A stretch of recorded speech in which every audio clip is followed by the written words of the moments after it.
안녕하세요. 저는 친정아버지가 평생을 바쳐 일군 식품 공장을 물려받아 운영 중인 이주연이라고 합니다. 저희 친정아버지는 작은 동네 간장 공장으로 시작해 30년을 주방에서 매달려 회사를 일구셨어요. 하지만 아버지가 심근경색으로 갑작스럽게 돌아가시고 나서 제가 대표직을 맡게 되었을 때는 회사는 부도위기를 간신히 넘긴 상태였습니다. 저는 살고 있던 아파트까지 처분해서 공장 빚을 막고 새로운 소스 개발에 매달려 간신히 회사를 정상 궤도에 올려놓았어요. 저는 회사를 완전히 개인 소유로 물려받은 후 남편 강민호와 시어머니 최 여사에게 무임승차나 다름없는 임원 자리와 고위 관리직을 내어주었어요. 민호는 다니던 중소기업을 그만두고 제 곁을 돕겠다며 아버지 회사로 들어왔습니다. 저는 민호에게 기획조정실장이라는 번듯한 직함을 주고 햇볕이 가장 잘 드는 넓은 사무실을 내주었어요. 최 여사에게도 상임 감사라는 직함을 드리고 매달 넉넉한 품위 유지비와 법인카드를 쥐어드렸습니다. 두 사람을 진짜 내 가족이라고 굳게 믿었기 때문에 경영의 모든 짐을 저 홀로 짊어지고 휴일 하루 없이 워커홀릭으로 살았어요. 제가 땀냄새 나는 위생복을 입고 공장 현장에서 특제 소스 레시피를 개발하며 밤낮 없이 뛰어다닐 때 두 사람은 전혀 달랐습니다. 민호는 새로 뽑은 고급 세단을 몰고 다니며 거래처 사람들과 주말마다 골프를 치러 다녔고, 최 여사는 백화점 VIP 라운지에서 친구들과 시간을 보냈어요. 그래도 저는 불만 하나 없이 가족이니까 당연히 좋은 것을 함께 누려야 한다고 굳게 생각했습니다. 밤 늦게까지 불 꺼진 사무실에 남아 민호가 미루던 결제 서류를 대신 처리하고 공장 설비의 나사 하나까지 점검하는 일은 온전히 제 몫이었습니다. 명절에도 시댁에 먼저 인사만 드리고 고향에 내려가지 못한 채 신제품 테스트를 하느라 공장 연구실에서 쪽잠을 자는 날이 허다했어요. 그렇게 노력한 덕분에 회사는 지역을 넘어 전국적인 대형 유통망을 갖춘 탄탄한 중소식품기업으로 성장할 수 있었습니다. 그러던 어느 날부턴가 컴퓨터 모니터의 글씨가 두 개로 겹쳐 보이기 시작하더라고요. 처음에는 그저 며칠 밤을 새워서 눈이 심하게 피로한가 보다 하고 가볍게 넘겼습니다. 서랍에서 인공 눈물을 꺼내 몇 방울 넣고 모니터를 뚫어져라 쳐다보며 매출 숫자를 확인하려고 애를 썼어요. 하지만 며칠 뒤 퇴근길에 운전대를 잡았는데 신호등 불빛이 물감 번지듯이 심하게 퍼져 보이는 거였어요. 빨간불과 초록불이 섞여서 도무지 구분이 가지 않고 앞차의 브레이크 등 불빛도 사방으로 흩어져서 차선을 제대로 유지하기가 힘들었어요. 겨우 깜빡이를 켜고 차를 갓길에 세운 뒤 눈을 세게 비벼봤지만 시야는 여전히 탁한 유리창을 댄 것처럼 뿌옇게 흐려져 있었습니다. 휴대전화 화면의 내비게이션 글씨조차 읽을 수 없어서 얼굴을 화면 가까이 들이밀어야 겨우 길이 보일 정도였어요. 결국 대리운전을 불러 집에 돌아와 안경을 새로 맞춰야 하나 고민하며 소파에 앉아 눈가를 주무르고 있을 때 최 여사가 들어왔습니다. 최 여사는 거실 탁자에 영양제 한 통을 툭 올려놓으며 소파 맞은편에 털썩 앉았어요. 주연아, 너 요즘 피곤해 보이더라. 이거 먹고 내일 백화점 팝업 스토어 입점 계약은 차질 없이 진행해야 돼. 최 여사는 제 창백한 얼굴을 쳐다보지도 않고 리모컨으로 텔레비전 채널을 돌리며 무심히 말했습니다. 저는 최 여사의 말을 들으며 그저 과로로 인한 일시적인 피로라 여기고 탁자에 놓인 영양제를 물과 함께 꿀꺽 삼켰습니다. 당장 내일까지 처리해야 할 결제 서류가 산더미처럼 쌓여 있었기에 제 몸 상태를 진지하게 돌볼 여유조차 없었어요. 다음날 출근해서도 글씨를 조금이라도 더 크게 보려고 돋보기 안경을 사다 쓰고 억지로 결제 서류에 서명을 이어갔습니다. 하지만 영양제를 매일 챙겨 먹고 수면 시간을 조금 늘려봐도 증상은 전혀 호전되지 않았어요. 오히려 회의 시간에 마주 앉은 직원들의 얼굴 윤곽까지 뭉개져서 흐릿하게 보일 정도로 상태가 빠르게 나빠졌습니다. 결국 저는 서류의 글씨조차 제대로 읽을 수 없는 지경에 이르러서야 민호와 함께 근처 대학병원 안과를 찾았습니다. 진료 대기실에 앉아 있는 동안에도 눈앞이 계속 뿌옇게 변해서 옆에 앉은 민호의 옷 색깔조차 제대로 분간하기가 어려웠어요. 의사는 제 눈 상태를 꼼꼼하게 살피고 여러 가지 정밀 검사를 진행하더니 아주 심각한 표정으로 검사 결과를 설명했습니다. 스트레스성 급성 시신경염이라는 진단이었어요. 염증이 시신경을 심하게 훼손하고 있어서 길면 수개월 내에 시력을 완전히 잃을 수도 있다는 의사의 말이 진료실에 울려 퍼졌습니다. 당장 수술을 할 수도 없고 뚜렷한 치료 방법도 없으니 당분간 눈에 무리를 주지 말고 절대적인 안정을 취하는 것밖에 방도가 없다고 했어요. 저는 아무 말도 하지 못하고 고개를 푹 숙였습니다. 마음이 한없이 무겁게 가라앉는 것을 느꼈어요.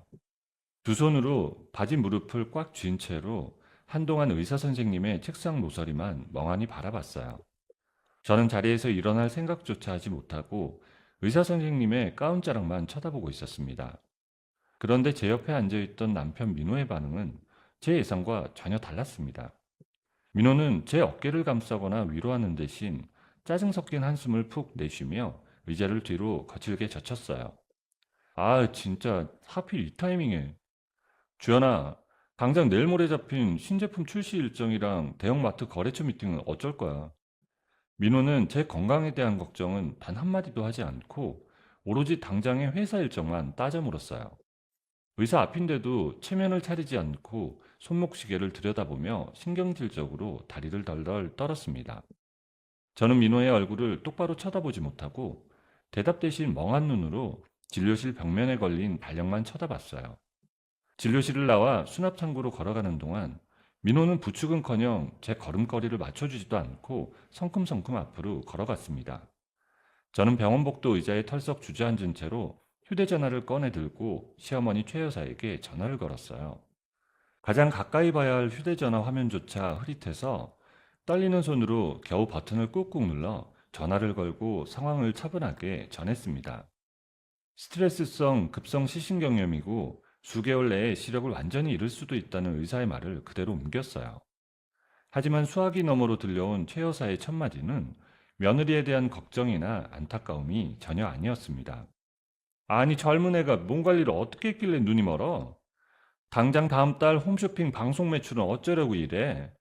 네가 직접 방송에 나가야 계약이 유지된다고 했잖아. 최 여사는 쯧쯧 혀를 차며 공장 매출이 떨어질 것부터 심각하게 걱정했습니다. 시력이 안 좋으면 홈쇼핑 카메라를 제대로 쳐다볼 수가 있겠냐고 연거푸 물어보더라고요. 저는 그 말을 듣고 한동안 아무 대답도 하지 못하고 복도 타일 무늬만 내려다봤어요. 통화를 끊고 나서 휴대전화를 두 손으로 쥐고 가만히 앉아 있었습니다.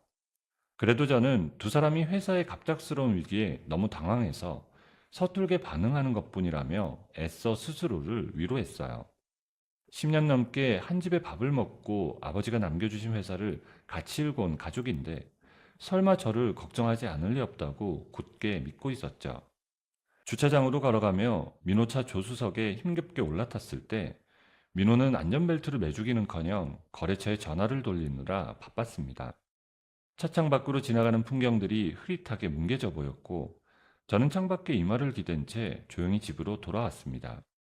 집으로 돌아온 그날 밤 저는 안방 침대에 누워 뒤척이다 쉽게 잠들지 못했어요. 앞으로 다가올 어둠에 대한 두려움 때문에 눈을 감아도 잠이 오지 않고 자꾸만 눈물이 베개 위로 뚝뚝 흘러내렸습니다. 시간이 얼마나 지났는지 알 수 없지만 창밖은 이미 어두컴컴한 새벽이었어요. 그렇게 뜬 눈으로 밤을 지새우고 있는데 굳게 닫힌 방문 너머 거실 쪽에서 희미한 말소리가 들려왔습니다. 민호와 최 여사가 늦은 시간까지 텔레비전도 켜지 않고 거실 식탁에 앉아 대화를 나누고 있었죠. 저는 타는 목을 축이려고 물을 마시러 나가려다 방문 앞을 지나며 두 사람의 대화를 우연히 듣게 되었습니다. 뭔가 두꺼운 종이 서류를 여러 장 뒤적이는 바스락거리는 소리가 새벽의 정적을 깨고 유난히 크게 들렸어요. 엄마, 일단 이주연이 내일 출근 못한다고 하면 내가 법인 인감부터 챙길게. 결제권이 붕 뜨면 안 되잖아. 그래, 눈 멀고 나서 복잡해지기 전에 서류 작업부터 확실하게 끝내놔야지. 시간 끌면 남들 눈치채서 골치 아프다 얘. 두 사람의 미러를 듣는 순간 저는 조용히 걷던 발걸음을 멈췄습니다. 단순히 회사의 업무 공백을 걱정하는 대화라고 하기에는 단어 선택과 목소리의 온도가 너무나 서늘하고 계산적이었어요. 마치 제 눈이 멀기를 기다렸다는 듯이 서류 작업을 운운하는 최 여사의 목소리가 귓가에 맴돌았습니다. 저는 방문 손잡이를 잡으려던 손을 천천히 내리고 살짝 열린 문틈 사이로 거실 쪽을 가만히 응시했습니다. 흐릿해진 시야 너머로 식탁 조명 아래 마주 앉아 있는 두 사람의 형체가 까만 그림자처럼 어른거리는 게 보였어요. 가장 믿었던 가족들의 낯선 목소리를 들으며 10년 넘게 평온했던 제 일상에 미세한 균열이 가기 시작하는 것을 묵묵히 지켜봤습니다. 숨소리조차 내지 않고 차가운 마루 위에 한참을 서 있다가 조용히 뒷걸음질 쳐서 다시 안방 침대로 돌아와 누워버렸습니다. 시력저하 진단을 받은 지 3개월이 지나면서 제 세상은 점점 더 좁고 탁하게 변해갔어요. 아침에 눈을 뜨면 천장의 형광등 불빛이 짙은 안개 속에 갇힌 것처럼 뿌옇게 흩어져 보였어요. 시간이 갈수록 사람의 형체조차 제대로 분간하기 어려워져서 집안 거실을 걸어 다닐 때도 양팔을 뻗어 벽을 더듬어야 했습니다. 회사 결제 서류에 작은 글씨를 읽는 것은 고사하고 밥상 위의 반찬이 무엇인지도 젓가락으로 여러 번 찔러봐야 겨우 알 수 있는 지경이 되었어요. 안과 의사 선생님이 경고했던 수개월 내에 시력을 완전히 잃을 수 있다는 말이 무서운 속도로 현실이 되어 다가오고 있었습니다. 제 눈앞의 시야가 잿빛으로 물들어갈수록 마음 한구석에는 덜컥 겁이 났지만 가족들 앞에서는 겉으로 티를 내지 않았습니다. 그저 하루빨리 시신경 염증이 가라앉기를 바라며 처방받은 독한 약을 꼬박꼬박 챙겨 먹고 하루 종일 눈을 감고 지내는 시간을 늘렸어요. 결국 저는 출근을 완전히 포기하고 하루 종일 거실 소파에 가만히 앉아 시간을 보내야만 했습니다. 평생을 바친 친정 아버지의 공장에 나가지 못하고 집안에만 갇혀 있다는 사실이 답답했지만 지금은 치료가 우선이라고 생각했어요. 오전 내내 멍하니 소파에 기대어 앉아 있는데 주방에서 달그락거리는 식기 소리가 나더니 최 여사가 제 쪽으로 다가왔습니다. 최 여사는 평소에 제게 물 한 잔도 먼저 떠주지 않던 분이었는데 그날따라 모락모락 김이 나는 따뜻한 대추차를 쟁반에 받쳐 들고 왔습니다. 탁자 위에 사기 찻잔을 조심스럽게 내려놓는 소리가 들렸고 저는 흐릿한 시야 속에서 최 여사의 형체를 향해 천천히 고개를 돌렸습니다. 최 여사가 제 옆에 바짝 당겨 앉으며 제 손등을 부드럽게 토닥였어요. 주연아, 공장 일은 애비한테 다 맡기고 너는 당분간 집에서 푹 쉬거라. 건강이 최고지 회사가 대수니? 최 여사의 부드러운 목소리를 들으니 며칠 전 새벽에 들었던 서늘한 대화가 그저 제 예민함이 만든 착각이었나 싶은 생각이 들었습니다. 저는 대답 대신 찻잔을 두 손으로 감싸쥐고 따뜻한 온기를 느끼며 조용히 고개를 끄덕였어요. 그날 저녁 퇴근하고 돌아온 민호도 평소와 다르게 제 옆에 바짝 앉아 제 어깨를 다정하게 감싸 안았습니다. 민호는 안과 진료실에서 냈던 짜증 섞인 목소리 대신 한껏 낮고 부드러운 어조로 제게 말을 건넸어요. 자신이 내일 열리는 경영진 회의부터 직접 주재하고 까다로운 대형마트 거래처 관리도 빈틈없이 챙기겠다고 든든하게 말하더라고요. 주연아, 일상적인 결제나 은행 업무 처리할 때마다 아픈 날 매번 귀찮게 할 순 없잖아. 경영권 임시대행 동의서에 도장만 하나 찍어줘. 내가 다 알아서 할게. 민호가 제 앞으로 빳빳한 종이 서류와 인감 도장을 꺼내놓으며 종이를 넘기는 소리가 들렸습니다. 저는 눈이 거의 보이지 않는 상태에서 가족들이 이렇게 발벗고 나서서 회사 일을 챙겨준다는 사실에 무척 고마움을 느꼈습니다. 제가 아파서 쓰러진 빈자리를 남편과 시어머니가 든든하게 채워준다고 생각하니 마음이 한결 편안해졌어요. 저는 민호가 손을 끌어다 짚어주는 서류종이 위치를 더듬어 확인하고 아무런 망설임 없이 인감도장을 꾹 눌러 찍어주었습니다. 도장이 종이에 닿는 순간 친정 아버지가 평생 피땀 흘려 일군 회사를 남편에게 안전하게 맡긴다는 안도감에 옅은 미소까지 지었습니다. 그렇게 임시대행 동의서에 도장을 찍어주고 며칠이 지난 금요일 오후였어요. 기업 인수합병 전문 변호사로 일하고 있는 저의 오랜 친구 민지가 병문안을 겸해 저희 집으로 찾아왔어요. 민지는 양손 무겁게 제가 평소에 좋아하는 과일과 빵을 한가득 사들고 와서 거실 식탁 위에 풀어놓았습니다. 앞이 잘 보이지 않는 저를 위해 민지가 직접 사과를 깎아 접시에 담아 제 손에 조심스럽게 쥐어주었어요. 오랜만에 든든한 친구의 목소리를 들으니 그동안 깜깜한 시야 때문에 답답했던 마음이 조금 풀리는 것 같았습니다. 우리는 식탁에 마주 앉아 가벼운 안부를 나누며 최 여사가 끓여두고 간 차를 마셨습니다. 저는 민지에게 아침에 있었던 경영권 임시 대행권을 은근히 자랑하듯 털어놓았어요. 남편이 제 빈자리를 채워주려고 무거운 짐을 짊어졌다며 힘들 때 곁에 든든한 가족이 있어서 다행이라고 말을 했습니다. 그리고 며칠 전 민호가 출근하기 전에 지나가듯 제게 했던 회사 업무 보고 내용도 자연스럽게 꺼냈습니다. 민호가 요즘 엄청 바빠. 신제품 연구 개발은 일단 전면 중단하고 공장 부지 자산 가치를 재평가하는 작업을 새로 하고 있대. 회사 재무 구조를 튼튼하게 만들려나 봐. 저는 찻잔을 테이블에 내려놓으며 민호의 꼼꼼한 일 처리를 칭찬했습니다. 하지만 제 말을 조용히 듣고 있던 민지의 반응은 제 기대와 완전히 달랐습니다. 사과를 베어 물던 민지가 갑자기 동작을 멈추고 탁자에 과일 포크를 쨍소리 나게 내려놓았어요. 민지가 의자를 바짝 당겨 앉으며 제 쪽으로 상체를 훅 기울이는 기척이 선명하게 느껴졌습니다. 주연아, 그거 M&A 시장에서 기업 가치 억지로 부풀려서 단기 매각할 때 쓰는 전형적인 수법이야. R&D 비용 끊어서 단기 순이익 높이고 자산 재평가로 덩치 키우는 거. 혹시 강 실장이 그 대행 동의서로 너네 친정아버지 회사 몰래 팔아넘기려고 사전 작업하는 거 아니야? 민지는 날카로운 목소리로 남편의 최근 행동에 강한 의구심을 드러냈습니다. 전문 변호사로서 수많은 기업 매각의 이면을 지켜본 민지의 오랜 직감이 강한 경고음을 울린 것이었죠. 저는 민지의 말을 듣고 한동안 포크를 든 채로 멍하니 앉아 있었습니다.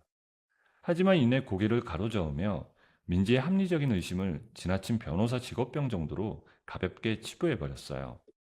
10년 넘게 한 집에 살며 고생하고 임원 대우까지 확실하게 해준 가족들이 저를 속일 리가 없다고 굳게 믿었거든요.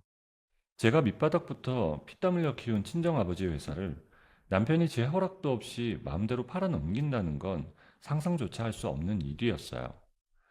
에이, 민지야, 너 너무 직업병이다. 민호가 나 몰래 아빠 회사를 왜 팔아? 그냥 지금 상황에 맞게 경영 효율화를 하는 과정일 거야. 저는 애써 가벼운 웃음을 지으며 심각해진 분위기를 넘기려 했습니다.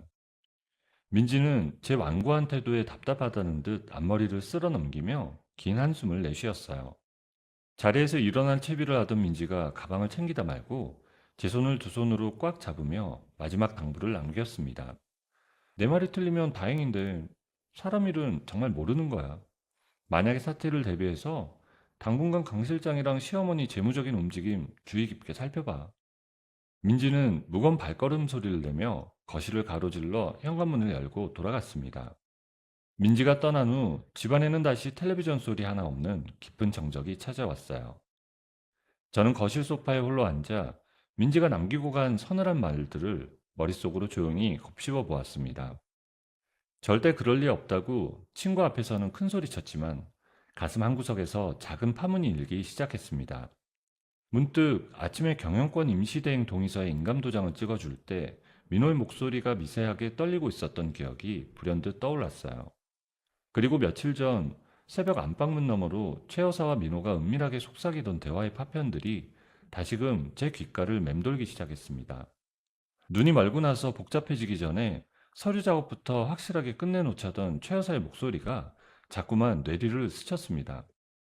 단순히 눈이 아픈 저를 걱정해서 헌신적으로 회사를 챙기는 사람의 태도라고 하기에는 뭔가 앞뒤가 맞지 않는 조각들이 있었어요. 저는 아무 말도 하지 못하고 두 손으로 소파 쿠션을 꽉 쥐었습니다. 거실 창문 너머로 들어오는 오후 햇살은 따뜻했지만 제 등줄기에는 설명할 수 없는 서늘한 기운이 스쳐 지나갔어요. 가족을 향한 맹목적이고 순진했던 믿음에 금이 가며 정체를 알 수 없는 찝찝함과 경계심이 제 안에서 조용히 피어오르고 있었습니다. 저는 눈을 굳게 감은 채 캄캄한 어둠 속에서 조용히 숨을 골랐습니다. 그로부터 다시 3개월이 더 흘러갔습니다. 처음 안과에서 시력 저하 판정을 받은 지 어느덧 반년이라는 시간이 지났을 무렵 제 시력은 빛과 어둠만 겨우 구분할 수 있는 완벽한 암흑 상태가 되었습니다. 아침에 창문 너머로 해가 떴는지 졌는지 방 안의 공기 온도로만 짐작할 수 있을 뿐 제 눈앞에는 짙은 먹물을 부어놓은 듯한 새까만 어둠뿐이었어요. 눈이 완전히 보이지 않게 되자 시어머니 최 여사와 남편 민호의 태도는 그야말로 노골적으로 돌변했습니다. 제가 시력을 잃어가는 동안 조금이라도 남아있던 가식적인 다정함은 이제 그들의 얼굴에서 완전히 자취를 감추었어요. 처음에는 따뜻한 차를 내오며 위로하던 최 여사의 발걸음 소리는 제 안방 문턱을 넘는 일이 점차 줄어들었습니다.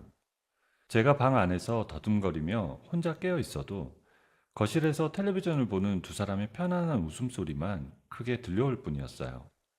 그들은 제 식사 시간조차 제대로 챙겨주지 않아서 저는 하루 종일 안방 침대에 우두커니 앉아 방치된 채 시간을 보내기 시작했습니다. 끼니를 거르고 배가 고파서 벽을 더듬으며 방문을 열고 나가려다 문지방에 발끝이 걸려 마루 위로 둔탁하게 넘어지기도 했어요. 무릎이 심하게 까져서 쓰라렸지만 거실 소파에 앉아있던 최 여사는 저를 일으켜주기는커녕 오히려 귀찮다는 듯이 불편한 기색만 보였습니다. 아, 정말 조심 좀 걷지. 먼지 날리게 거기서 왜 넘어져? 최 여사는 혀를 끌끌 차고 소파에 그대로 앉아 텔레비전 리모컨 버튼만 꾹꾹 누르며 말했습니다. 저는 아무 대답도 하지 못하고 바닥에 엎드린 채 무릎만 감싸 쥐었어요. 혼자 힘으로 주방에 가서 물을 마시려다가 방향을 잃고 식탁 의자에 부딪혀 그 위에 있던 유리 물컵을 바닥으로 떨어뜨려 쨍그랑 깨뜨린 적도 있었습니다. 그때도 민호는 깨진 유리 조각을 치워주기보다는 오히려 큰 소리를 내며 저를 나무랐어요. 얌전히 방에나 있지 왜 나와서 사람 귀찮게 일을 만들어. 다치면 또 병원 모시고 가야 되잖아. 민호는 발끝으로 유리 조각을 대충 밀어내며 짜증 섞인 목소리로 말했습니다. 저는 그 자리에 우두커니 서서 낯선 어둠 속의 처참한 무력감에 시달려야 했어요.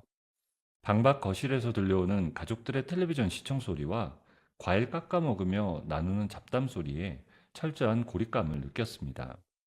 내가 평생을 바쳐 헌신했던 가족들이 나를 살아있는 짐짝처럼 취급하고 있다는 사실을 온몸으로 체감하며 조용히 안방문을 닫았습니다. 캄캄한 방 안에서 홀로 시간을 보내던 중 문득 민호에게 급하게 연락할 일이 생각났습니다.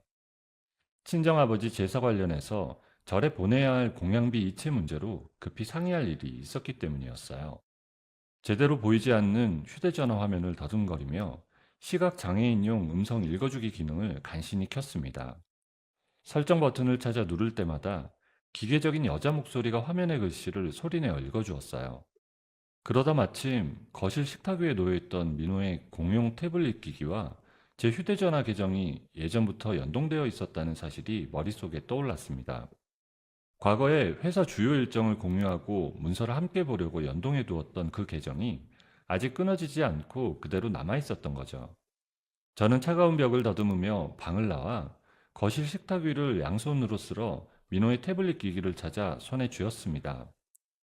거실에는 마침 최 여사와 민호가 백화점에 쇼핑을 하러 나가서 아무도 없었기에 집안은 시계 빠는 소리가 들릴 만큼 고요했습니다.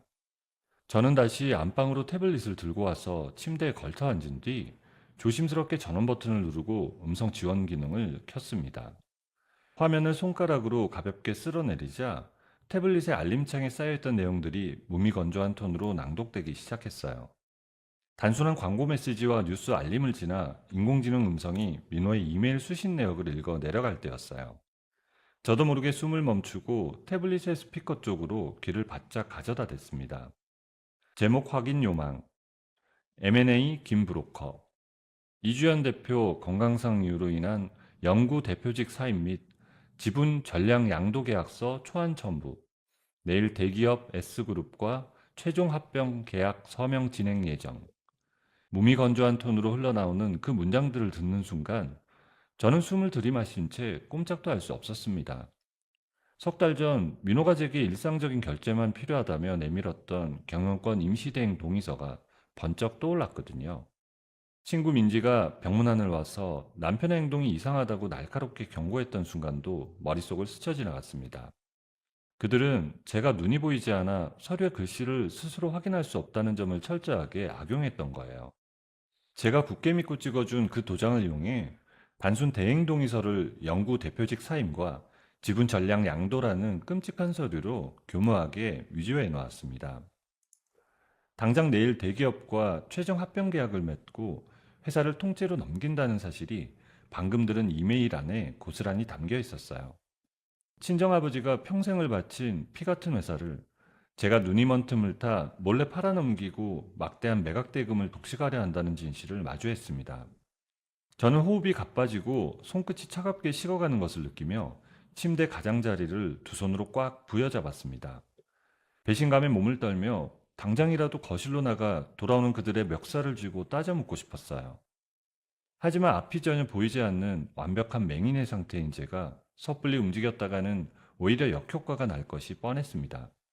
건장한 성인 남성인 민호와 도끼 품은 최 여사에게 이의를 제기해봤자 강제로 입을 막히거나 정신병원 같은 곳에 갇혀버릴지도 모른다는 공포가 밀려왔어요. 결국 앞을 볼 수 없다는 그 참담한 무력감이 제 발목을 무겁게 잡고 놓아주지 않았습니다. 저는 캄캄한 방구석에 무릎을 세우고 웅크려 앉아 소리 없는 눈물을 삼키며 입을 틀어막았습니다. 하지만 이대로 아버지의 유산이자 제 인생의 전부나 다름없는 제 모든 것을 저들에게 얌전히 내어줄 수는 없었어요. 어떻게든 이 상황을 막아야 한다는 절박함에 저는 덜덜 떨리는 손으로 제 휴대전화의 음성인식 기능을 다시 활성화했습니다. 인식 버튼이 눌리는 짧은 신호음이 울리자 저는 숨죽인 목소리로 입을 열었습니다. 민지야, 나 주현이야. 네 말이 맞았어. 민호가 아빠 회사 내일 당장 매각한대.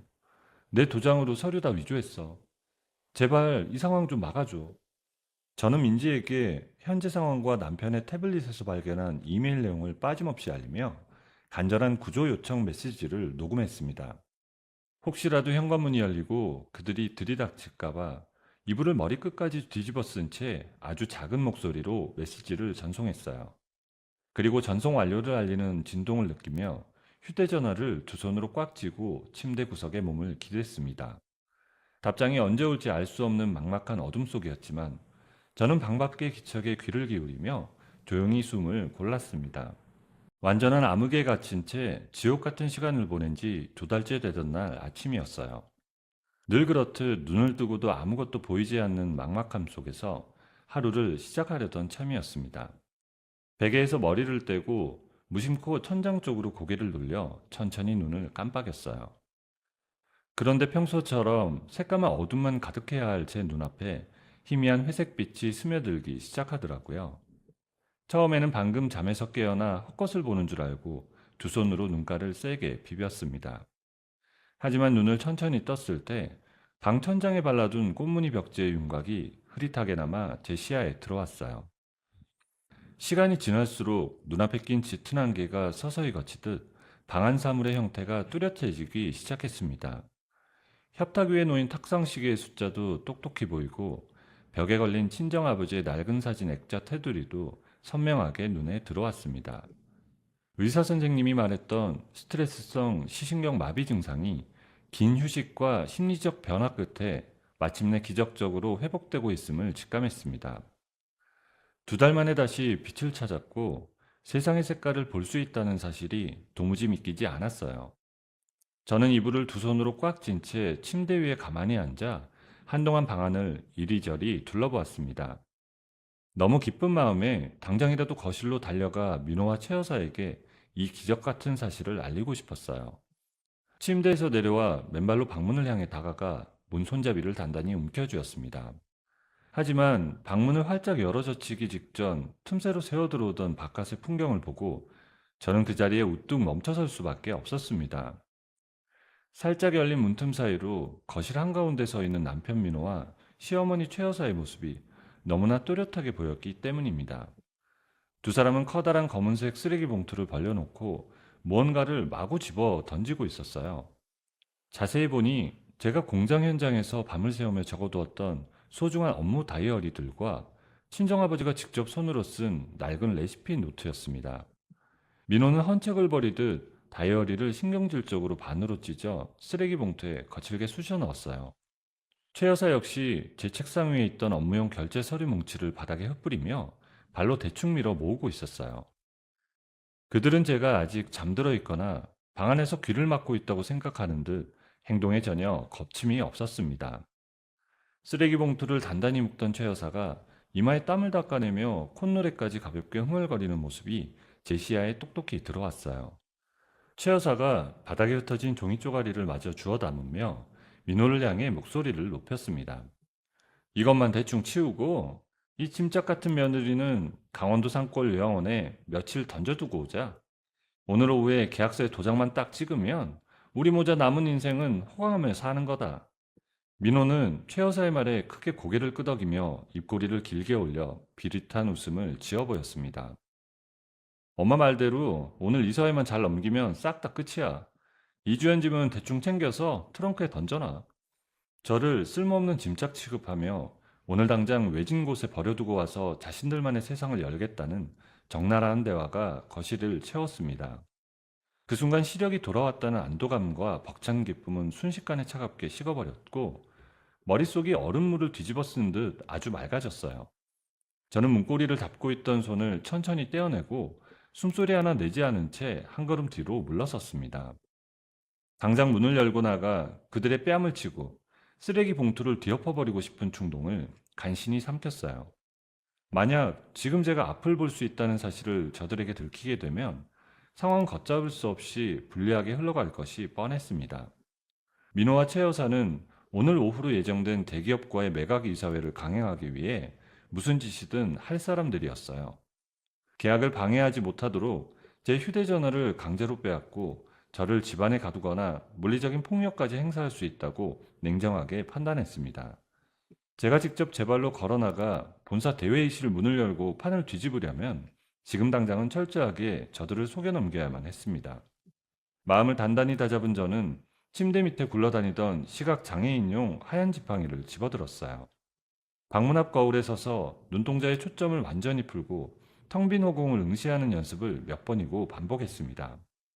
다시 완벽하게 앞이 보이지 않는 맹인의 얼굴을 만들어낸 뒤 지팡이로 방바닥을 더듬거리며 천천히 방문을 열고 거실로 나갔습니다. 제가 지팡이로 바닥을 툭툭 치는 소리를 내며 걸어 나오자 화들짝 놀란 민호와 최 여사가 쓰레기 봉투를 소파 뒤로 황급히 발로 차서 숨겼습니다.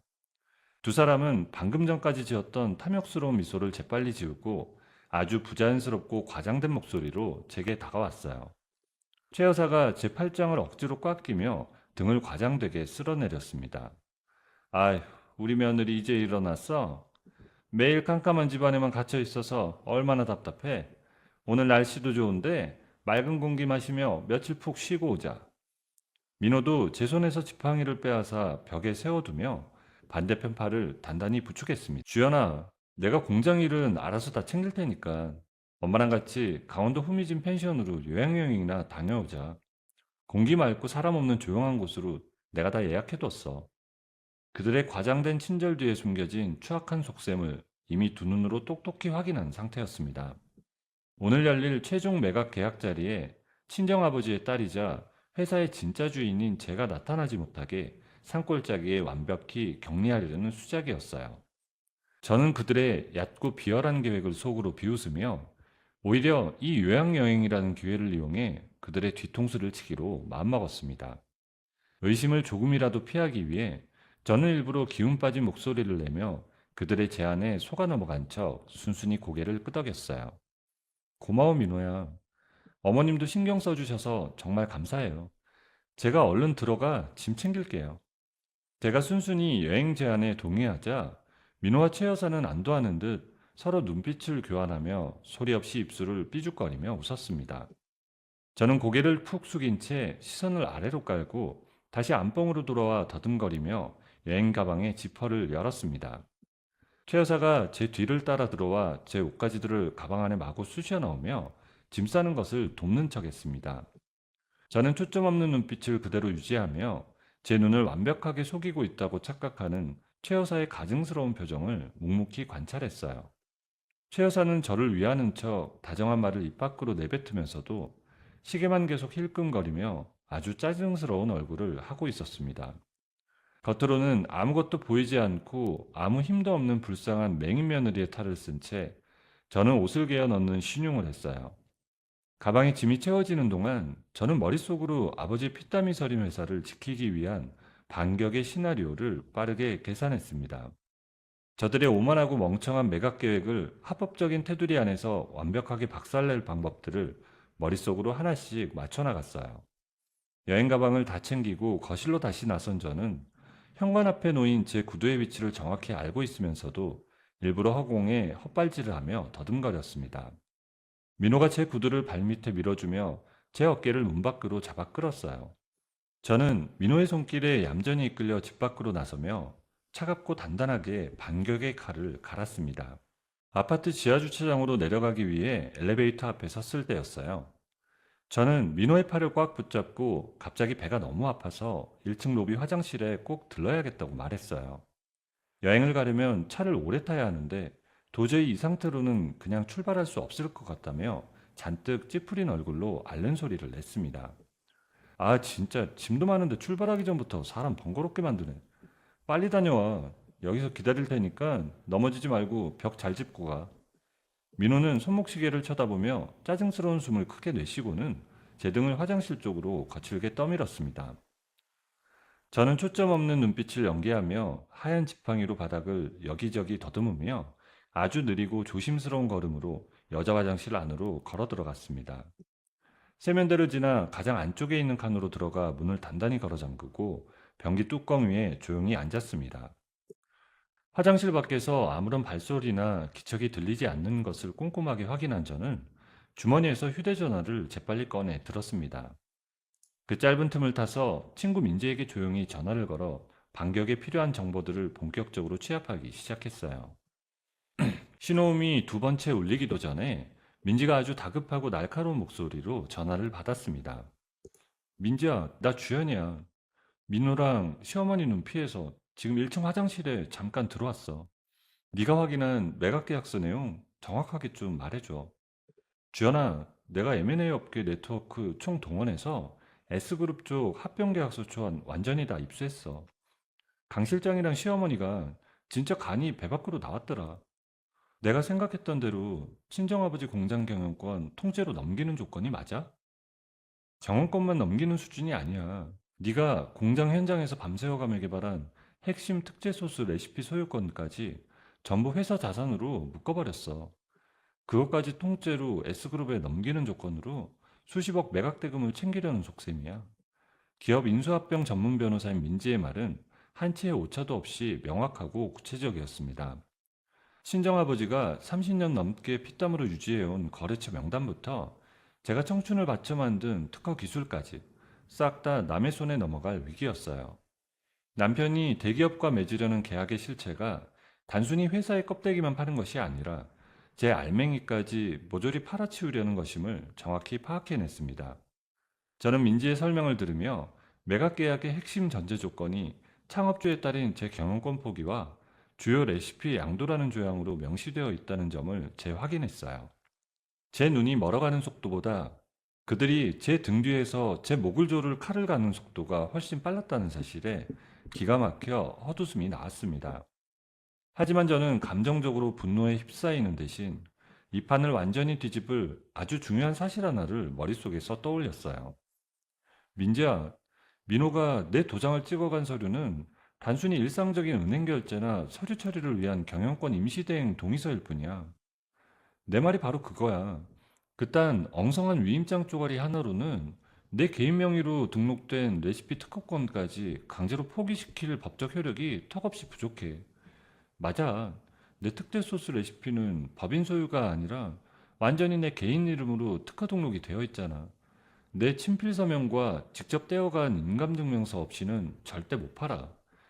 남편이 병든 아내를 속여 훔쳐가듯 받아간 동의서만으로는 제 개인 자산인 특허권까지 강제로 넘길 수 없다는 명백한 허점을 발견한 저는 속으로 통쾌한 쾌재를 불렀습니다. 민호와 최 여사는 제 친정아버지 회사를 무임승차로 거저먹은 주제에 기업 인수합병의 복잡하고 엄격한 법적 절차조차 전혀 모르고 있었던 겁니다. 그들은 당장 자기들 손에 굴러들어온 수십억 원의 돈에 눈이 멀어 너무나도 엉성하고 멍청하게 일을 진행하고 있었어요. 저는 그들이 스스로 파놓은 이 치명적인 빈틈을 완벽하게 파고들 함정을 아주 차갑게 설계하기 시작했습니다.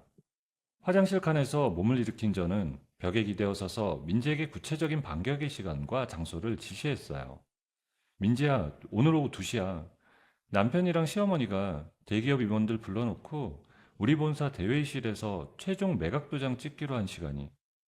응, 내가 초안 확인하면서 그 시간과 장소도 정확히 파악해뒀어.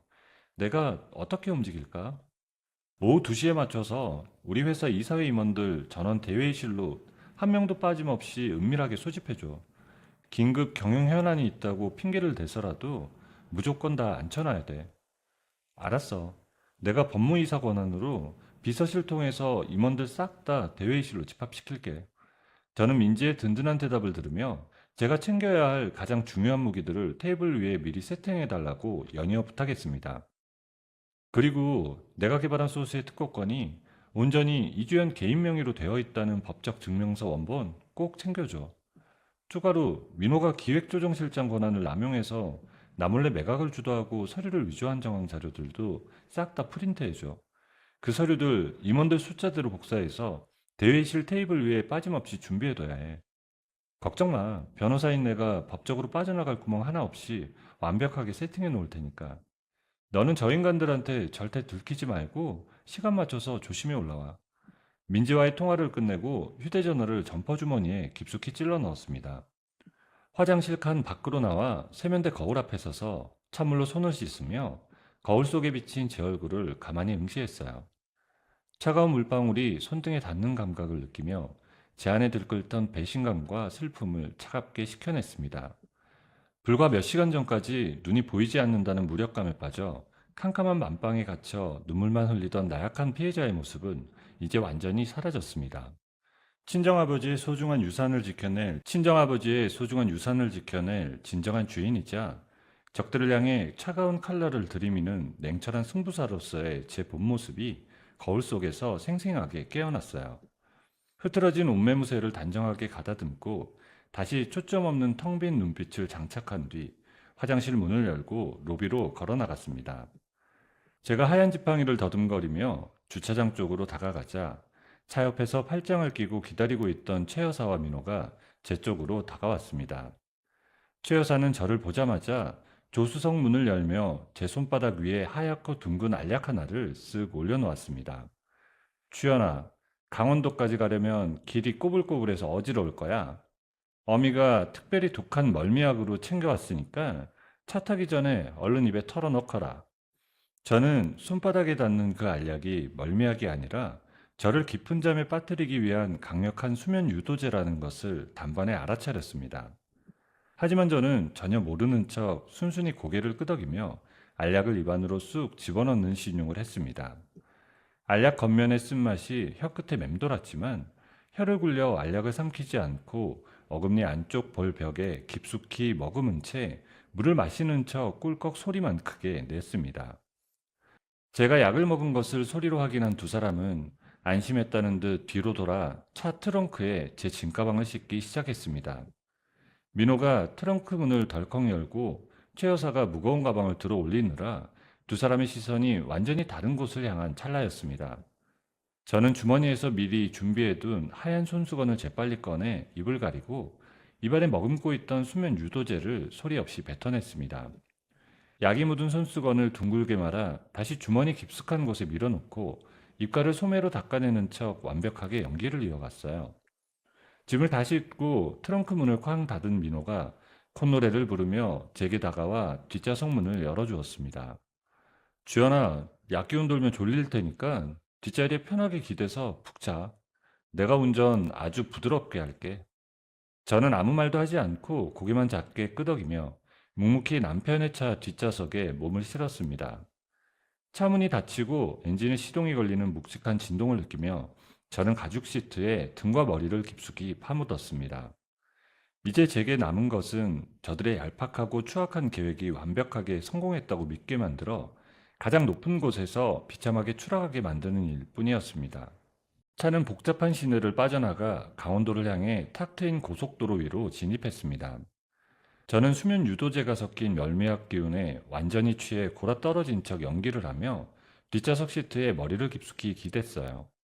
혹시라도 눈동자가 움직이는 것을 들킬까봐 집에서부터 쓰고 나온 커다란 검은색 선글라스로 눈을 완전히 가렸습니다. 일정한 속도로 고속도로를 달리는 엔진의 묵직한 진동이 시트를 타고 전해졌고 차 안에는 한동안 방향지시등 소리만 규칙적으로 울려 퍼졌습니다. 제가 고개를 창가 쪽으로 툭 떨구고 아주 깊고 고른 숨소리를 내기 시작하자 앞좌석의 분위기가 미세하게 달라지는 것이 느껴졌습니다. 백밀러를 힐끔거리며 제 동태를 살피던 민호와 최 여사는 제가 완전히 잠들었다고 확신한 듯 꼿꼿했던 어깨의 긴장을 풀더라고요. 조수석에 앉은 최 여사가 먼저 안전벨트를 느슨하게 풀고 뒤를 한번 쓱 돌아보더니 숨겨왔던 속마음을 여과없이 쏟아내기 시작했습니다. 아휴, 이제야 살 것 같네. 이 거추장스러운 며느리만 시골 펜션에 대충 던져놓고 우리끼리 싹 올라오면 끝이야. 엄마, 내 말이 맞지? 오늘 오후에 S그룹이랑 도장만 딱 찍으면 진짜 끝이야. 그렇고 말고. 사돈 영감이 남긴 그 냄새나고 지긋지긋한 공장도 오늘로 끝이다. 수십억 들어오면 당장 강남의 아파트부터 보러 가자. 최 여사는 콧노래까지 섞어가며 제 앞에서는 감히 꺼내지도 못했던 노골적인 환희를 터뜨렸습니다. 아버지의 피땀이 서린 공장을 냄새나는 곳으로 치부하며 매각대금으로 호의호식할 생각에 들떠 손뼉까지 가볍게 치더라고요. 운전대를 잡고 있던 민호 역시 최 여사의 말에 맞장구를 치며 자신의 범죄 계획을 아주 자랑스럽게 떠벌리기 시작했습니다. 이주연이 나중에 정신 차리고 딴소리 해봤자 소용없어. 눈도 안 보이고 우울증까지 심하게 온 여자가 서류 착각해서 제 발로 회사 나간 거라고 이사회에 핑계대면 그만이야. 지 손으로 도장 다 찍어줬는데 지가 어쩔 거야? 법적으로 완벽하게 끝났어. 저는 선글라스 너머로 실눈을 아주 가늘게 뜨고 룸미러를 통해 그들의 희희락락하는 얼굴을 똑똑히 지켜봤습니다. 서류를 조작하고 아내를 버리는 파렴치한 짓을 저지르면서도 죄책감은커녕 완전 범죄를 저질렀다는 오만함이 그들의 표정에 가득했어요. 한때 아버지의 회사 한자리를 기꺼이 내어주며 저들을 진정한 가족이라 여겼던 제 지난날의 순진함에 진저리가 쳐졌습니다. 어떻게 저렇게까지 바닥을 드러낼 수 있는지, 사람의 탐욕이라는 것이 얼마나 무서운지 두 눈으로 확인하며 차가운 시트를 꽉 쥐었습니다. 그들의 오만한 대화를 가만히 듣고 있으니 혹시나 제 맘 한구석에 미련처럼 남아있던 일말의 동정심마저 깨끗하게 사라져버렸어요. 어쩌면 내가 오해한 것일지도 모른다는 헛된 희망을 완전히 버렸고 제가 세운 응징이 너무나 정당하다는 차가운 확신을 굳혔습니다. 저는 아무런 미동도 하지 않고 그들의 가증스러운 목소리를 머릿속에 하나하나 선명하게 새겨넣었어요. 그렇게 1시간쯤 고속도로를 달렸을 무렵 민호가 화장실에 가야겠다며 방향지시등을 켰습니다. 차는 속도를 줄이더니 한적한 고속도로 외곽에 위치한 아주 낡고 인적이 드문 휴게소 주차장에 멈춰섰어요. 민호가 먼저 차에서 내려 기지개를 켜는 소리가 들렸고 이어 최 여사가 조수석 문을 열고 나와 제 쪽 뒷좌석 문을 열었습니다. 주연아, 잠깐 일어나 봐. 화장실 좀 다녀오게. 차에서 잠깐 내리자. 저는 약에 취해 비몽사몽한 척 고개를 저으며 앓는 소리를 냈지만 최 여사는 억지로 제 팔을 잡아 끌어 차 밖으로 내리게 했습니다. 바람이 꽤 차갑게 부는 야외였지만 최 여사는 저를 이끌고 휴게소 건물에서 한참 떨어진 인적 드문 야외 벤치 쪽으로 걸어갔어요. 하얀 지팡이를 더듬으며 힘겹게 걷는 척하는 저를 벤치에 거칠게 주저앉히고는 최 여사가 다급한 목소리로 둘러댔습니다. 너 여기서 얌전히 기다리고 있어. 어미가 저기 가서 따뜻한 꿀물이라도 한 잔 사올 테니까 꼼짝 말고 앉아있거라. 최 여사는 제 대답도 듣지 않고 서둘러 몸을 돌려 도망치듯 자리를 벗어났습니다. 저는 고개를 푹 숙인 채 멀어지는 최 여사의 다급한 구두 발소리와 민호의 쟁걸음 소리에 가만히 귀를 기울였어요.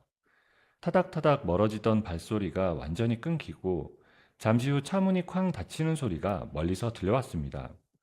저는 천천히 고개를 들고 벤치 등받이에 허리를 꼿꼿하게 펴고 앉았어요.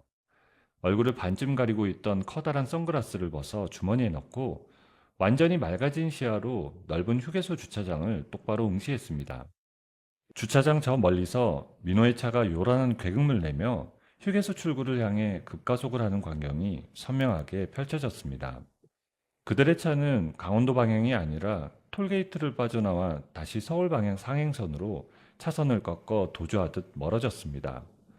눈먼 며느리를 낯선 휴게소에 완전히 유기했다고 믿고 차 안에서 환호성을 지르며 축배를 들고 있을 그들의 멍청함에 헛웃음이 났습니다. 저는 멀어지는 차의 꽁무니를 향해 서늘한 조소를 보내며 자리에서 천천히 일어났어요. 이제 더 이상 앞이 보이지 않는 불쌍한 연기를 할 필요가 없었기에 저는 하얀 지팡이를 쓰레기통 옆에 미련 없이 던져버렸어요. 휴게소 건물 안으로 또렷한 걸음걸이로 걸어 들어가 화장실 세면대 거울 앞에 섰습니다. 가방을 열어 화장품을 꺼내고 창백하게 연출했던 맨얼굴 위에 다시 생기 있고 단단한 메이크업을 정성스럽게 덧발랐어요. 헝클어졌던 머리를 단정하게 빗어넘기고 구겨진 재킷의 깃을 빳빳하게 세우며 화려하고 당당한 회사 대표의 모습으로 옷매무새를 고쳤습니다. 거울 속에는 더 이상 남편과 시어머니에게 휘둘리던 나약한 며느리가 아니라 모든 판을 엎어버릴 준비를 마친 이주연 대표가 서 있었어요. 모든 준비를 마친 저는 휴게소 앞쪽 번잡한 곳을 피해 인적이 드문 건물 뒤편으로 걸어갔습니다. 미리 스마트폰 앱으로 호출해둔 콜택시 한 대가 제가 있는 쪽으로 조용히 다가와 멈춰섰어요. 기사님, 가장 가까운 KTX역으로 최대한 빨리 가주세요. 기차 시간이 촉박해서요. 저는 뒷좌석에 올라타며 기사님께 목적지를 명확하게 말했습니다. 택시는 속도를 높여 국도를 타고 근처 KTX 기차역을 향해 빠르게 달리기 시작했어요. 민호와 최 여사는 지금쯤 주말 오후에 꽉 막힌 상행선 고속도로에 갇혀 가다서기를 반복하며 차 안에서 답답해하고 있을 것이 분명했습니다. 하지만 저는 차창 밖으로 빠르게 지나가는 풍경을 여유롭게 바라보며 그들의 차보다 한 발 앞서 서울에 도착할 완벽한 동선을 타고 있었어요. 기차역에 도착해 미리 예매해둔 서울행 기차 특실에 앉아 편안하게 창밖을 응시했습니다. 결전의 장소인 서울 본사 건물 대회의실에 제가 저들보다 먼저 도착해서 기다리고 있을 완벽한 무대가 눈앞에 그려졌습니다. 저는 두 손을 무릎 위에 단정하게 모으고 눈을 감은 채 다가올 오후 2시의 상황을 머릿속으로 조용히 시뮬레이션했습니다. 기차역에서 내려 택시를 타고 서울 본사 건물 로비에 도착했을 때 로비 벽면에 걸린 커다란 시계는 오후 1시 30분을 가리키고 있었어요. 주말 오후 꽉 막힌 상행선 고속도로에 갇혀있을 민호와 최 여사보다 제가 훨씬 먼저 회사에 도착하는 것이 확실했어요. 저는 1층 로비 구석에서 서류 가방을 들고 대기하고 있던 민지와 조용히 눈인사를 나누었습니다. 민지는 제가 지시한 대로 우리 회사의 핵심 이사회 임원들을 대회의실 바로 옆에 있는 작은 휴게실에 빠짐없이 소집해둔 상태였어요. 저는 민지가 건네준 제 명의의 특허권 증명서 원본과 위조 정황이 담긴 서류들을 꼼꼼하게 다시 한번 확인했습니다. 서류 봉투를 단단히 쥐고 엘리베이터를 타고 최고층인 사장실로 올라가 거울 앞에서 화장과 옷매무새를 다시 한번 반듯하게 가다듬었어요. 그리고 오후 2시가 되기 10분 전 조용한 복도를 걸어 대회의실 문 앞까지 다가가 그 자리에 가만히 섰습니다. 한편 그 시각 본사의 크고 화려한 대회의실 안에서는 민호와 최 여사가 대기업 S그룹의 인수팀 임원들과 마주 앉아 있었어요. 방음이 완벽한 두꺼운 문 너머로도 두 사람이 기분 좋게 웃으며 나누는 희미한 대화의 목소리가 제 귓가를 스쳐 지나갔습니다. 안에 있는 민호와 최 여사는 친정아버지가 평생을 바친 공장 매각을 위한 최종 합의서에 기분 좋게 서명할 준비를 모두 마친 상태였을 겁니다. 길고 넓은 원목 테이블 한가운데에는 고급스러운 가죽 폴더 안에 담긴 매각 계약서 두 부가 나란히 펼쳐져 있었겠죠. 민호가 상기된 얼굴로 묵직한 만년필을 집어들고 제 도장이 찍힌 엉성한 위임장 서류 위에 펜촉을 가져다 댄 건 바로 그 순간이었어요. 저는 손목시계의 초침이 오후 2시 정각을 가리키는 것을 확인하자마자 양손으로 대회의실의 무거운 몸을 힘껏 밀어 활짝 열어젖혔습니다. 끼익하는 둔탁한 문소리와 함께 대회의실 안에서 담소를 나누던 모든 사람들의 시선이 출입문 쪽으로 일제히 쏠렸어요. 앞이 보이지 않아 강원도 산골짜기 후미진 펜션에 버려져서 울고 있어야 할 제가 멀쩡한 두 눈을 똑바로 뜨고 그곳에 꼿꼿하게 서 있었습니다. 저는 또렷하고 경쾌한 하이힐 구두 소리를 내며 넓은 대회의실 안으로 당당하고 곧은 걸음으로 걸어 들어갔어요. 갑작스러운 제 등장에 저를 발견한 민호는 쥐고 있던 만년필을 테이블 위로 툭 떨어뜨리고 말았습니다. 펜촉이 튕기며 하얀 계약서 종이로 까만 잉크가 번졌지만 그는 그것을 주울 생각도 하지 못하고 의자에 몸을 기댄 채 입만 떡 벌리고 있었어요. 옆에 앉아있던 최 여사 역시 대낮에 유령이라도 본 사람처럼 얼굴이 하얗게 질려 사색이 된 채 테이블 모서리를 두 손으로 꽉 쥐었습니다. 이주연, 네가 어떻게... 앞이 전혀 보이지 않는데 도대체 어떻게 여기까지 온 거야? 며느라, 너 지금 강원도 휴게소 벤치에 있어야지 왜 이 시간에 회사에 나타난 거니? 두 사람은 의자에서 엉덩이를 떼지도 못하고 덜덜 떨리는 목소리로 더듬거리며 제게 상황을 물었습니다. 저는 그들의 멍청하고 당황스러운 질문에 대답은커녕 눈길조차 단 한 번도 주지 않았어요. 대신 그들의 옆을 지나쳐 곧장 테이블의 가장 윗자리인 제 상석 대표 자리로 걸어가 아주 여유로운 동작으로 의자를 빼고 앉았습니다. 제가 자리에 앉기가 무섭게 열려있는 문을 통해 밖에서 대기하고 있던 민지가 이사회 임원들을 모두 대동하고 회의실 안으로 들어왔어요. 텅 비어있던 회의실에 긴 테이블 좌우 빈자리가 순식간에 어두운색 양복을 입은 우리 회사 임원들로 가득 채워졌습니다. 갑작스러운 사람들의 등장에 어리둥절한 표정을 짓고 있던 S그룹 인수팀 임원들은 서로 얼굴을 쳐다보며 웅성거리기 시작했습니다. 저는 테이블 위에 두 손을 반듯하게 깍지 껴서 올려놓고 S그룹 임원들을 향해 아주 차분하고 또렷한 목소리로 입을 열었어요. 주말에 먼 길 오시느라 고생 많으셨습니다. 하지만 오늘 서명하시려던 이 공장 매각 계약은 원천 무효임을 대표인 제가 직접 알려드리려고 왔습니다. 이 회사의 실소유주는 친정아버지에게 지분을 온전히 물려받은 저 이주연입니다. 매각의 핵심인 특제 소스 레시피 특허권 역시 법인이 아닌 제 개인 소유이기에 저는 단 한 번도 매각에 동의한 적이 없습니다. 제 확고한 선언이 회의실 안에 떨어지자마자 제 오른쪽에 서 있던 민지가 들고 온 서류 가방을 열어 탁자 위의 자료들을 꺼냈습니다. 민지는 테이블 위로 민호가 제 권한을 남용해 불법적으로 이사회를 우롱하려 한 정황이 담긴 이메일 출력본들을 일제히 펼쳐 보였어요. 이어서 제가 개발한 소스의 특허권이 온전히 저 이주연의 이름으로만 등록되어 있다는 명백한 법적 증명서 원본을 S그룹 임원들 눈앞으로 조심스럽게 밀어주었습니다. 저는 이 회사 법무이사이자 이주연 대표의 법률 대리인 박민지 변호사입니다. 방금 보신 서류들처럼 강민호 실장이 제시한 위임장은 이주연 대표의 의사에 완전히 반해 용도가 조작된 명백한 사문서입니다. 특허권자의 친필 서명 없는 기업 매각은 성립될 수 없는 사기 행위입니다. 완벽하게 앞이 보이는 제 차가운 두 눈과 테이블 위에 눈 내리듯 흩뿌려진 명백한 서류 증거들 앞에서 민호는 입술만 달달 떨 뿐이었어요. 아무런 반박도 변명도 하지 못한 채 민호는 책상 밑으로 두 손을 숨기고 고개를 푹 숙인 채 거친 숨만 몰아쉬었어요. 위조된 서류를 확인한 S그룹의 책임 임원은 얼굴이 불그락 푸르락해지더니 계약서를 거칠게 덮으며 자리에서 벌떡 일어났습니다. 저의 S그룹을 상대로 지금 사기극을 벌이신 겁니까? 기본적인 실사 서류조차 대충 위조해 놓고 감히 대기업을 상대로 이런 장난을 쳐요? 당장 법무팀 통해서 고발 조치하겠습니다. 상황이 걷잡을 수 없이 불리하게 돌아가며 계약이 없어질 위기에 처하자 헛새로 가득했던 최 여사가 다급하게 자리에서 일어났습니다.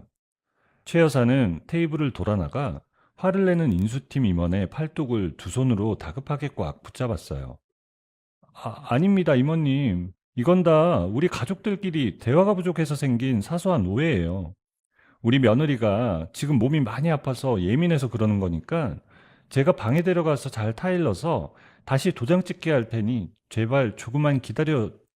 최 여사는 어떻게든 눈앞에 수십억을 놓치지 않으려고 말도 안 되는 핑계를 대며 구차하게 매달렸습니다. 하지만 인수팀 임원은 최 여사의 손을 아주 매몰차게 뿌리치고 혐오스럽다는 듯 옷소매를 털어냈어요. 심각한 불쾌감을 노골적으로 표하며 즉각적인 계약 파기를 선언한 S그룹 사람들은 서류 가방을 챙겨 들고 뒤도 돌아보지 않은 채 회의실 밖으로 차갑게 나가버렸습니다. 함께 자리를 채우고 있던 우리 회사 이사회 임원들 역시 민호와 최 여사를 향해 대놓고 혀를 차며 경멸 어린 시선을 쏟아냈어요. 결국 이사회 임원들마저 고개를 저으며 하나둘 회의실을 빠져나가고 넓은 공간에는 저와 민지 그리고 무너져 내린 두 사람만 남았습니다. 한순간에 수십억 원의 막대한 매각 대금이 공중으로 날아가 버리자 민호와 최 여사의 얄팍했던 연합은 그 자리에서 산산조각이 났습니다. 두 사람은 회의실 바닥에 털썩 주저앉아 서로를 향해 삿대질을 하며 원망 섞인 남탓을 하기 시작했어요. 엄마가 굳이 화장실 간다고 휴게소에 차만 멈추지 않았어도 그 시간에 벌써 도장 찍고 끝났잖아. 괜히 쓸데없는 짓을 해서 다 망쳤어. 네가 머리가 나빠서 계약 서류 하나 완벽하게 못 챙긴 걸 왜 내 탓을 해? 애초에 네가 빈틈없이 서류를 다 위조해놨으면 이런 사달이 났겠냐? 며느리를 팔아넘기고 돈을 챙기려다 실패한 두 사람이 회의실 바닥에서 서로의 옷자락을 쥐고 사납게 소리를 지르는 모습은 그야말로 비참한 총극이었습니다. 저는 자리에서 천천히 일어나 바닥에서 뒹굴며 스스로 자멸하는 그 처참한 광경을 팔짱을 낀 채 아주 차가운 시선으로 가만히 내려다보았습니다. 저들에게 단 한마디의 감정적인 훈계나 원망 섞인 화조차 내지 않았어요. 그저 테이블 위에 올려둔 제 명백한 권리의 증명서들을 반듯하게 챙겨들고 민지와 눈을 맞춘 뒤 천천히 등을 돌렸습니다.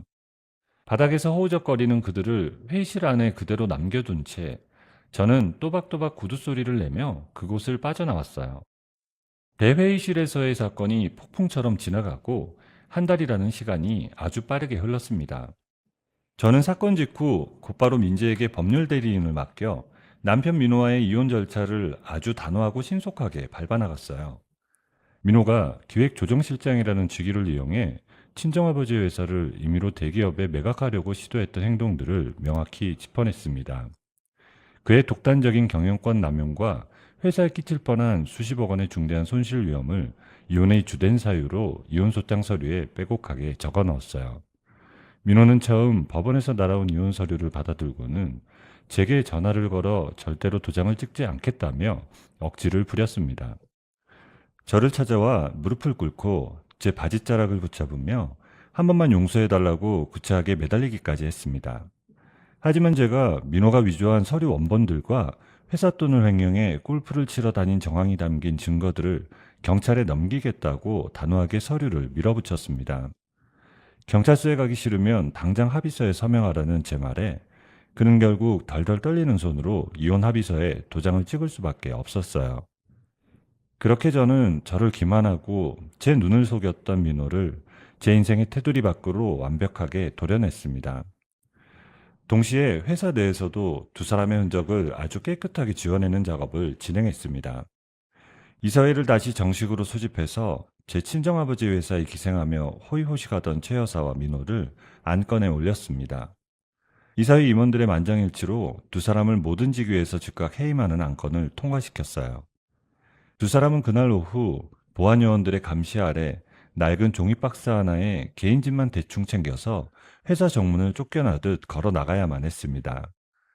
그동안 그들이 임원이라는 핑계로 당연한 권리처럼 누리던 한도 없는 법인카드와 수백만 원에 달하는 품위 유지비 예산도 그날부로 전부 차단하고 정지시켰어요. 회사 소유로 굴리던 고급 세단 차 키도 그 자리에서 바로 회수해버렸습니다. 나중에 민지를 통해 전해 들은 바로는 두 사람은 그동안 모아둔 현금 한 푼도 없이 사치스럽게 살았던 탓에 금세 빚더미에 앉았다고 하더라고요. 넓고 좋은 아파트에서 쫓겨나 보증금이 싼 외곽의 낡은 월세방으로 들어간 두 사람은 지금도 서로의 탓을 하며 하루 종일 삿대질을 하고 원망하는 신세로 전락해버렸다고 합니다. 시력을 잃고 깜깜한 어둠 속에 갇혀 지냈던 수개월의 시간 동안 느꼈던 처절한 무력감과 가족을 향한 뼈아픈 배신감은 제 마음에 큰 흉터로 남았습니다.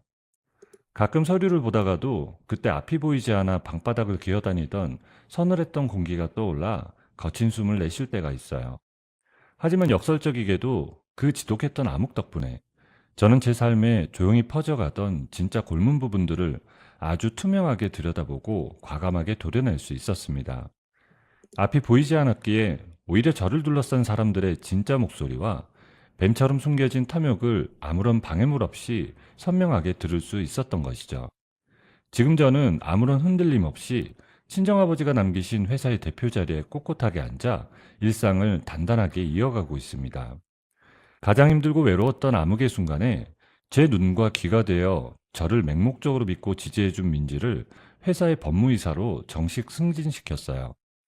민지는 제 옆방에 새롭게 꾸민 이사실로 출근하며 회사의 모든 계약서와 재무 상태를 하나부터 열까지 꼼꼼하게 살피고 있습니다. 그리고 다시는 이번 같은 불미스러운 매각 시도가 발생하지 않도록 공장의 모든 문서 결제 시스템과 인감 관리 규정을 아주 투명하고 엄격하게 개편했어요. 어느 날 오후 빳빳한 새 결제 서류를 들고 제 사무실로 들어온 민지가 소파에 앉으며 아주 밝은 얼굴로 입을 열었습니다. 주연아, 새로 바뀐 전자결제 시스템이 이제 전 부서에 다 완벽하게 안착했어.